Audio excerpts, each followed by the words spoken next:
Fernando Paulsen y nuestros panelistas e invitados son una combinación clave por la 92.9 FM. La clave me escucha.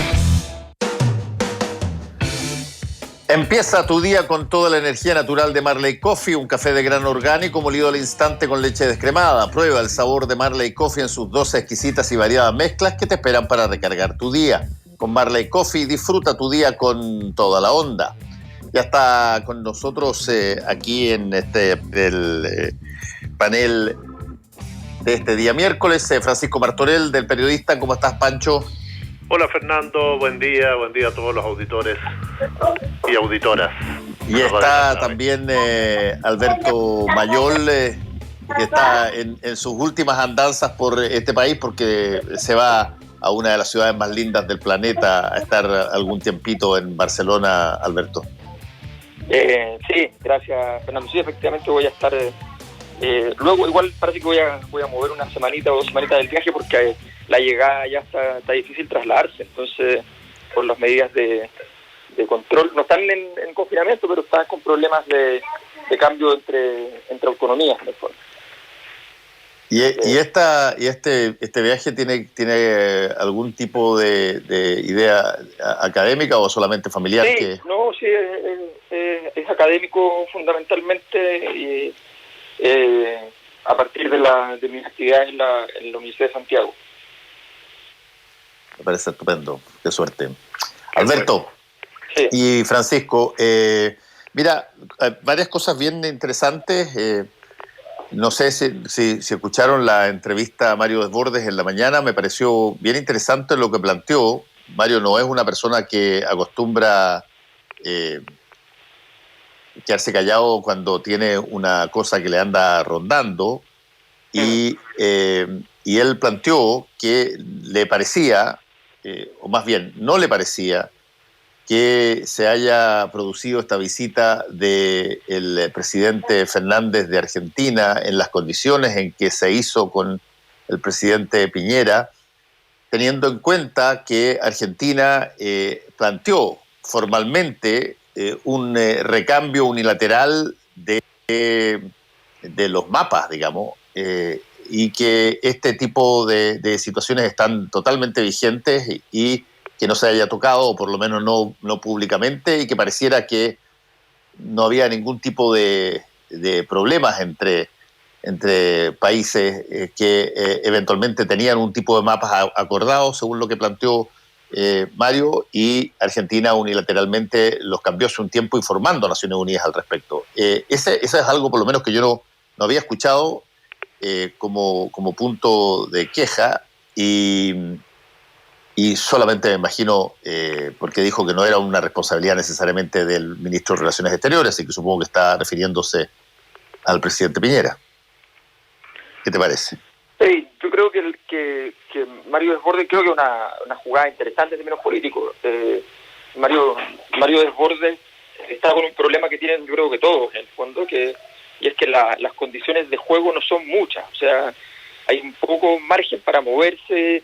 Si uno se mueve, el mundo se volvió muy estrecho, entonces, en términos políticos. Entonces, si te mueves para un lado, se te queda bien el desastre en el otro, se hace difícil conciliar las distintas acciones, las distintas tácticas, estrategias. Entonces, en medio de eso hay que tomar decisiones más radicales.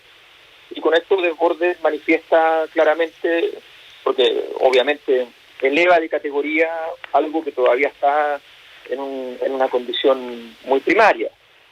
Y apuesta por una posible radicalización de una cosa que todavía ni siquiera da para conflicto, y por tanto puede ser una acción más bien ritual, o sencillamente es una apuesta que pueda ocurrir algo más adelante y esté bien parado, pero efectivamente lo hace entendiendo que entra en conflicto en la visión de país. Es algo que es una gran debilidad de Sebastián Piñera. Sebastián Piñera, recordemos que sus grandes crisis tienen que ver justamente con que la sensación que queda con él es que no es alguien que defienda los intereses del país necesariamente, que más bien defiende sus propios intereses. Esa sensación es muy preocupante. Incluso yo creo que se le eligió presidente a sabiendas de esa condición o con esa sensación ya instalada, porque son otros sus virtudes para efectos de gobernar que se valoran a la hora de votar por él. Entonces, En ese contexto él se afirma de una debilidad fuerte del gobierno, del presidente de la República, ataca al presidente de la República, demostrando que en realidad se da cuenta que el tiempo en el que él estuvo más bien atacando al gobierno fue su mejor época, y apuesta por una perspectiva, vamos a decir, muy en la tradición del Partido Nacional, muy en la tradición más antigua de la derecha, con una clara orientación a la defensa de los intereses nacionales,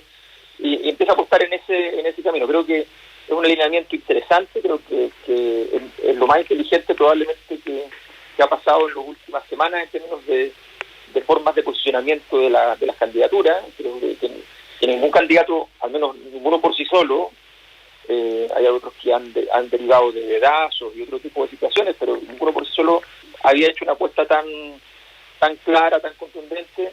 También está la propuesta de hace muchos meses ya de Joaquín Lavín y la socialdemocracia, pero evidentemente en el caso de él el problema es que no, eso cuesta hacerlo, revestirlo de realidad en términos del tipo de política pública, entonces se transforma en una cosa menos valiosa.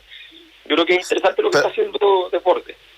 Ya, pero tú lo estás analizando mucho como si esto fuera básicamente o exclusivamente un movimiento táctico dentro de una campaña presidencial. Pero a mí me interesa, y tú, Pancho, que viviste pero muchísimos años en Argentina, me interesa el tema en sí. El tema en sí es interesante lo que plantea Mario Desbordes, que es, en medio de que uno de los países genera un cambio unilateral, aparentemente en reglas del juego respecto de los límites, la primera, el contacto entre el presidente chileno y el presidente argentino, por lo menos no tocan, en el comunicado que dieron ayer, no tocan absolutamente nada de aquello, digamos. Y eso me parece interesante desde el punto de vista político en general, no solamente del táctico, que tú puedes tener toda la razón del mundo, Alberto, en eso. ¿Qué dices tú, Pancho?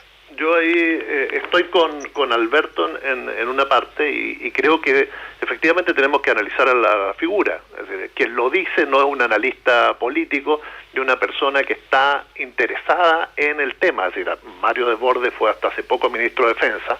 Esta no es una visita de Estado que se venga realizando o improvisando, se viene desde hace mucho tiempo. De hecho, tendría que haber llegado una semana antes Fernández, y tiene determinadas características, acuerdos previos, etcétera, y creo que Desbordes tuvo todo el espacio para haber dicho este tema en el gabinete. Decirlo hoy es un poco ignorar esta cosa de las políticas, ¿te acuerdas de los trompos separados que uno siempre tiene en este tipo de temas? Cuando tú quieres avanzar. Es que él dijo, perdona, Pancho, pero sí, él dijo en la entrevista de la mañana que él había estado siempre en contra de la lógica de las cuerdas separadas. Y yo no tengo idea si es que Desbordes planteó esto en el gabinete o al presidente de la República antes, porque esas son informaciones que por lo menos públicamente no han salido, si es primera vez que yo escucho una crítica de este tipo. Él tuvo todo el tiempo para decirlo, y hoy, obviamente, cuando aparece en campaña, en un momento en que es fundamental ganarse los votos de los sectores más nacionalistas dentro de la derecha chilena, usar este argumento obviamente que tiene más tinte de campaña que de una verdadera preocupación del futuro de Chile. Yo creo que lo que ha tenido Chile y Argentina, más allá de cualquier cosa, es una gran capacidad para seguir siempre negociando hasta en las peores circunstancias, o incluso, pensemos en 1978, es decir, las órdenes de ataque estaban dadas por el lado argentino y se seguía conversando. Es decir, tú puedes avanzar en aquellos puntos que son más fáciles de resolver y ver aquellos temas que están pendientes, que generan conflicto, etcétera, seguir trabajándolos, pero creo que ligar eso a que no era el momento para que Fernández viniera, no sé si es lo más correcto desde el punto de vista. Si no, me gustaría un presidente que frente a determinados temas, o un eventual presidente, frente a determinados temas limítrofes, cierre conversaciones. Y por otro lado, tampoco me gusta que en las elecciones se busquen los temas que exacerban odiosidades o problemas con otros países. Siempre hemos criticado la política boliviana por la forma en que usa la salida al mar en cada una de sus elecciones y tiene una justificación sentimental, histórica, etcétera. Sin embargo, desde acá somos muy críticos de eso. Entonces, que un candidato o precandidato presidencial que está muy interesado, porque él la pelea lo dijo incluso ayer, él ve que su oponente principal u obstáculo para llegar a la moneda es Joaquín Lavín, no los hombres de centro, Sichel y Briones, sino que Joaquín Lavín tratar de ganar una pulseada con ese tipo de temas, me parece que no podemos separar eso, Fernando. Sí. El candidato de quien lo dice. Si hubiera sido un analista, creo que hubiera sido un buen punto para analizar, ver la forma, ver las señales que va cuando termine la visita de Fernández y ver qué cosas están pendientes en las relaciones entre ambos países. Pero cuando lo dice un candidato presidencial, hay un aprovechamiento de un tema que exacerba posiciones y eso en campaña no es bueno. O sea, disculpa, bueno, además hay una tradición, Alberto, en todo caso, en la política exterior chilena de las últimas décadas, donde Chile en general es un actor blando. O sea, no es un actor que sea muy osado. Hay gente que no le gusta, hay gente que le gusta, pero en el fondo es casi una doctrina que en el fondo Chile trata de seguir conversando en cualquier circunstancia. O sea, hay una cosa muy complicada, por un lado va por la tesis de las cuerdas separadas. Eso lo dijo en su momento Piñera en su primer gobierno, pero también lo hicieron todos. O sea, no es algo tan raro. Creo que efectivamente a veces eso ha sido un error, creo que efectivamente hay veces que es bueno ser más intensivo, pero la gran pregunta que me queda en el fondo es porque puede ser que efectivamente esto haya sido un acto espontáneo porque y que tiene que ver con el fondo del asunto, porque efectivamente se enteró, tal vez las cosas iban por otro lado mientras él estaba trabajando dentro del gobierno y de repente las cosas giraron, y él está molesto por esa situación, y lo previó, lo señaló, o sea, hizo todos los puntos y por tanto nadie podría objetarle a aquello. Distinto es si efectivamente es una condición de impostura, es decir, él participó en todas estas reuniones, puede no haber estado de acuerdo, pero tampoco se puso a vociferar, y ya provisto de una candidatura presidencial ratificada por la Renovación Nacional y buscando camino para el futuro, entonces lo transforma en una temática donde efectivamente puede dejar al gobierno bien complicado, porque en general el votante de derecha, y no solo el de derecha, podría empatizar bastante bien con esa postura. Entonces, hay que mirar esa situación, pero yo creo que efectivamente ahora, en términos de las relaciones diplomáticas, yo creo que no daba para no hacer una visita. O sea, evidentemente estamos recién empezando la problemática, hay toda clase de mecanismos para dar cuenta del malestar que siente un gobierno respecto a lo que está haciendo el otro, lo que está planteando. Yo creo que en ese sentido todavía hay mucho espacio, pero yo creo que efectivamente son temas que a Sebastián Piñera siempre le caen con mucha dificultad, porque sencillamente la gente siente que en el fondo defiende más sus intereses, o ciertos intereses, que los intereses propiamente del país. oye, desde el punto de vista factual, de que hoy día ya hay por lo menos circulando cerca de 7 candidatos, cosa que todos sabemos, Pancho y Alberto, que cuando se lanza una campaña presidencial, se invisibiliza bastante la gestión de gobierno, que ya estaba pero muy disminuida, sobre todo en términos de las encuestas, en términos de la aprobación.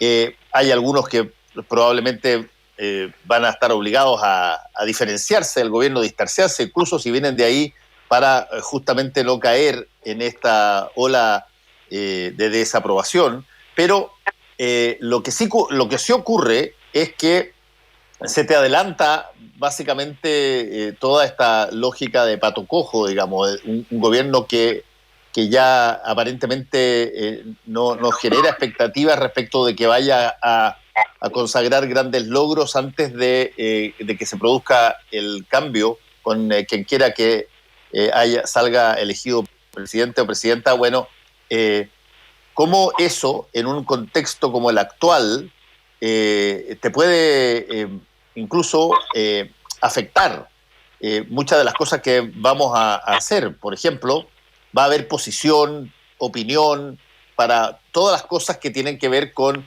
elecciones de autoridades, sin duda el proceso constitucional, y tú vas a tener ahí hablando probablemente muy rápido, muy luego, mucho más a los candidatos presidenciales de los distintos partidos de derecha a izquierda que al propio presidente de la República y a su gobierno. Sí. Pancho. Sí, yo creo que la única diferencia con los periodos normales de preelectorales o electorales es la situación de pandemia en que vivimos y el alto grado de coordinación que requieren algunas cosas que van a permitir que el presidente Piñera todavía siga muy activo, que eso es lo que para él puede ser mejor que si esto hubiera sido un año normal. ¿A qué me refiero? Que él tiene todavía una batería de posibilidades donde seguir apareciendo y mostrándose. Bueno, lo vimos en la mañana inaugurando estas modificaciones en la ribera del Mapocho con grandes obras públicas que ya Moreno había anticipado. Por otro lado, todo el tema de la vacunación va a estar muy presente, y la forma en que se desarrolle, el hecho de conseguir las vacunas. Vemos que en Europa hay una crisis muy fuerte, es decir, la OMS está muy preocupada porque además hay acaparamiento de vacunas. Ayer escuchaba una cifra espantosa, es decir, se han vacunado alrededor de 62 millones de personas en el mundo, de las cuales solo en América Latina se han recibido 800.000 vacunas, o se han vacunado 800.000 personas, y básicamente en Brasil, México y Argentina.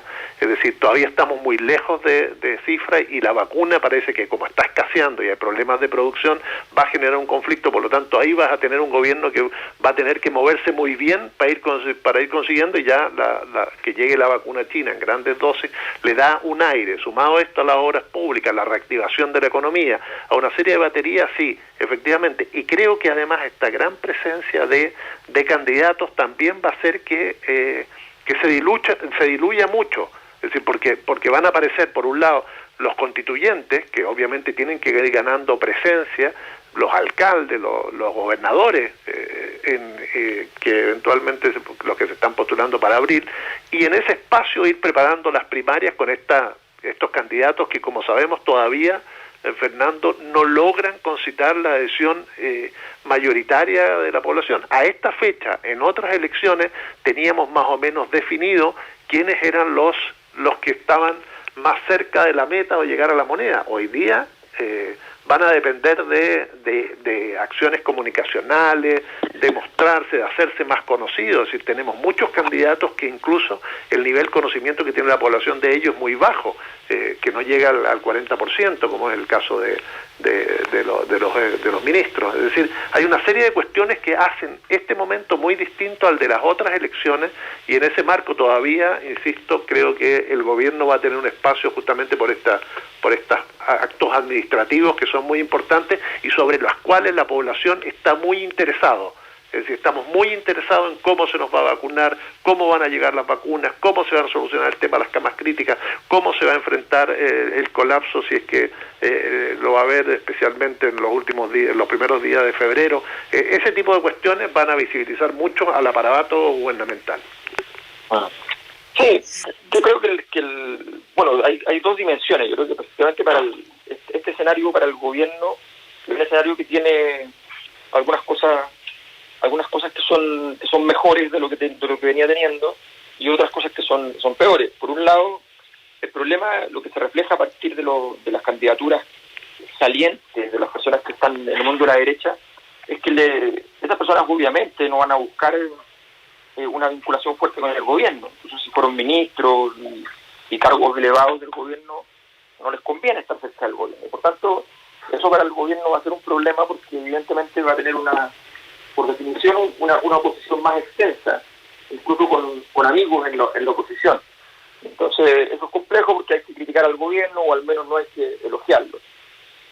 Ahora, es cierto que las condiciones críticas que tenía el gobierno hace un par de meses, no sé si se extinguieron, pero al menos están mucho más limitadas, y el escenario parece al menos relativamente administrable.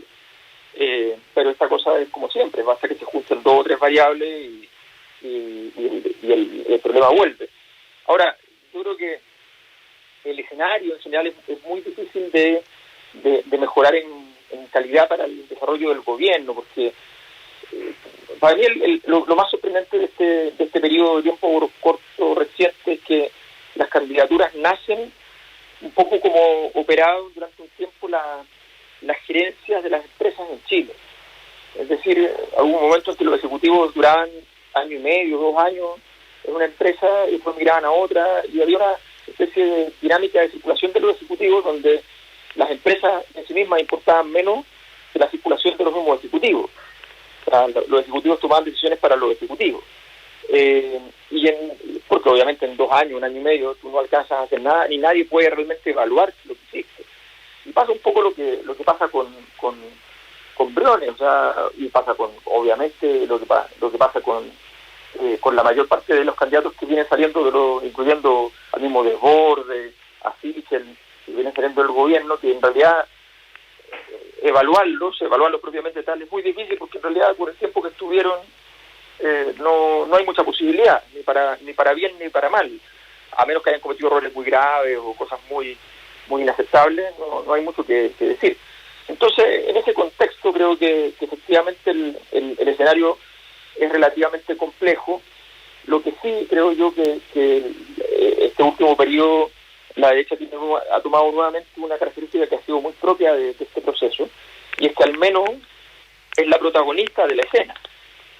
Y eso no es menor, y la oposición no ha sido capaz de mantener un protagonismo, incluso en la polémica, pero en una polémica con un cierto nivel, digamos, no ha logrado mantener. Pero lo que decía Fernando, lo que decía Pancho también, de que respecto a los posicionamientos de los candidatos es bien evidente. O sea, cuando uno va a mirar fechas equivalentes en otras épocas, los candidatos que marcan 20 puntos, en algún momento incluso 30 puntos.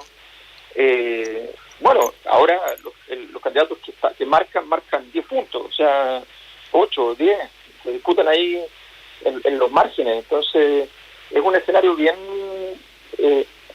debilitado. Ahora, ese es un escenario, Alberto, y yo lo repetí un par de veces acá, tú tienes toda la razón, ¿no? En elecciones anteriores, tú de repente veías personas que entraban con mucho empuje, 20, 22 puntos, 23 puntos de aprobación o de popularidad, y hoy día están bastante, si tú quieres, bastante fragmentadas las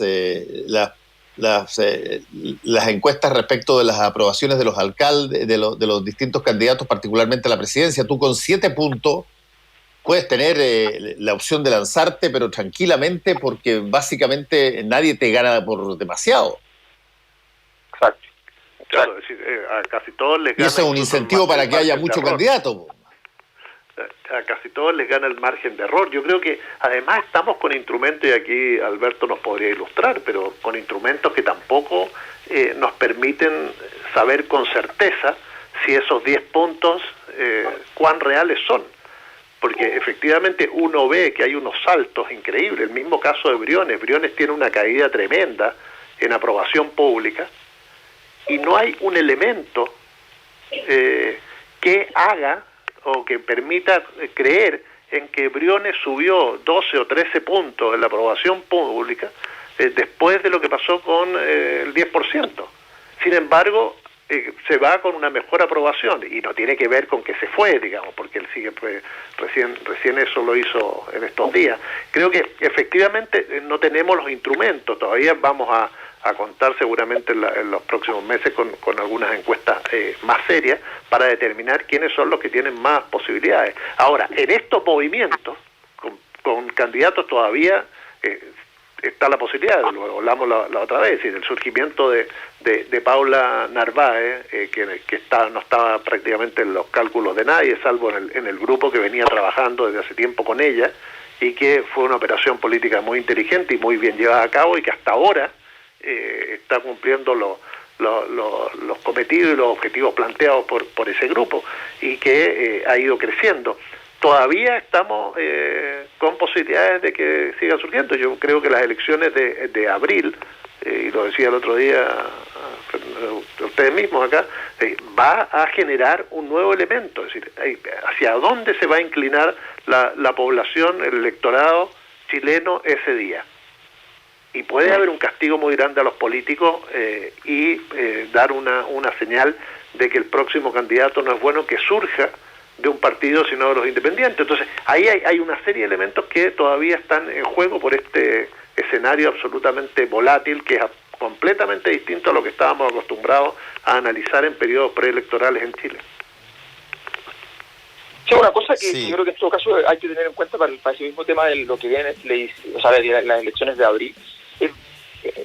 Hay una cosa que se ha minimizado un poco, y es que el concepto de votar por independiente es que más allá de... tiene que ver básicamente con una cosa muy obvia, digamos, que es la poquísima valía que tiene el sistema político. Ahora, lo interesante de eso es que en general la caída del prestigio del sistema político en Chile está muy asociado a la caída del prestigio de los sectores de centro-izquierda. O sea, la gente identifica el sistema político con la centro-izquierda, identifica a la derecha con el empresariado. Entonces, por ejemplo, si ustedes se fijan, la palabra corrupción no tiene relevancia a la hora de hablar de las cosas que pasan dentro de los gobiernos de derecha. Normalmente lo que se señala son otro tipo de conceptos, y la palabra que más quedó pegada en el primer gobierno de Sebastián Piñera era el problema del lucro. En cambio, la palabra corrupción aparece rápidamente cuando aparecen casos que tienen alguna clase de orientación al mal uso del poder político, en los casos que cuando ocurren en el gobierno de centro izquierda. Entonces, eso es bien importante, porque en el fondo la derecha tiene, en medio de un escenario muy negativo, tienen una cosita, y es que en general ellos, jugando el partido con el concepto de independencia, en general lo juega mejor, a tal punto. Es cosa de mirar que la UDI se llama Unión Demócrata Independiente, porque justamente tratan de decir que ellos no pertenecen en el fondo al sistema político, que no les interesa esa articulación. Eso tiene mucha raigambre con el pinchetismo. Entonces yo creo que vamos a tener que, o sea, toda esta caída del sistema político, yo creo que también va a arrastrar fuertemente a lo que, fundamentalmente a lo que es la exconcertación. Sí. Bueno, vamos a ver cómo sigue esta carrera presidencial. Le agradezco a Alberto Mayol y a Francisco Martorell. Cuídense. Chao, chao. Un abrazo, Fernando. Suerte, Alberto. Nos vemos. Chao, chao. Volvemos con Combinación Clave. La clave me escucha.